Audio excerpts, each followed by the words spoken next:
हम सत्यार्थ प्रकाश क्यों पढ़ें? यह प्रश्न बहुत साधारण है और इसका उत्तर उतना ही जटिल है। कारण हम न तो सदैव दुखी रहते हैं न सुखी रहते हैं। कई बार हम चिंतित होते हैं तो कई बार कुछ प्रसंगों को लेकर हमारे मन में जिज्ञासा उत्पन्न होती है कि दुनिया में हम क्यों आए, हम आए तो जीवन को किस तरह जिएं, हम दुखी क्यों होते हैं, क्या है चिंता, क्या है धर्म,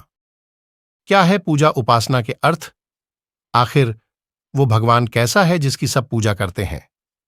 यही नहीं, कई बार हम जब ज्यादा परेशान होते हैं तो ज्योतिष और बाबाओं के चक्कर में भी आ जाते हैं। इन सब सवालों के जवाब यहां नहीं दिए जा सकते, लेकिन सत्यार्थ प्रकाश का हर एक समुल्लास अध्याय आपके ज्ञान और शंकाओं का निवारण एक गुरु की तरह करता है, जो सिर्फ सच्ची शिक्षा देता है।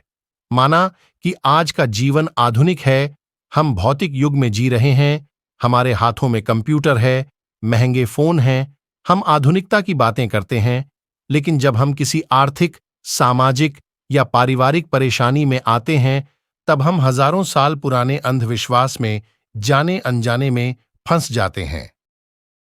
सर्वविदित है कि 140 सालों में लाखों लोगों का जीवन परिवर्तित करने वाला, सत्य और असत्य की विवेचना करने वाले महानतम ग्रंथ सत्यार्थ प्रकाश के रचनाकार महर्षि दयानंद सरस्वती मूल रूप से गुजराती थे, लेकिन इसके बावजूद उन्होंने सत्यार्थ प्रकाश की रचना आर्य भाषा में की।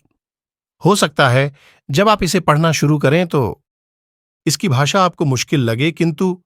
जब आप पढ़ेंगे तो आपको मानवता और धर्म से जुड़े सभी रहस्य उजागर होंगे, क्योंकि महर्षि दयानंद सरस्वती जी ने इस ग्रंथ की रचना किसी एक धर्म के लाभहानि के लिए नहीं की, अपितु मानव मात्र के कल्याण और ज्ञानवर्धन के लिए की,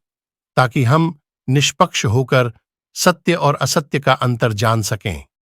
और असत्य मार्ग को छोड़कर सत्य मार्ग की ओर बढ़ सकें, क्योंकि उनका मानना था कि दुख का कारण असत्य और अज्ञान है।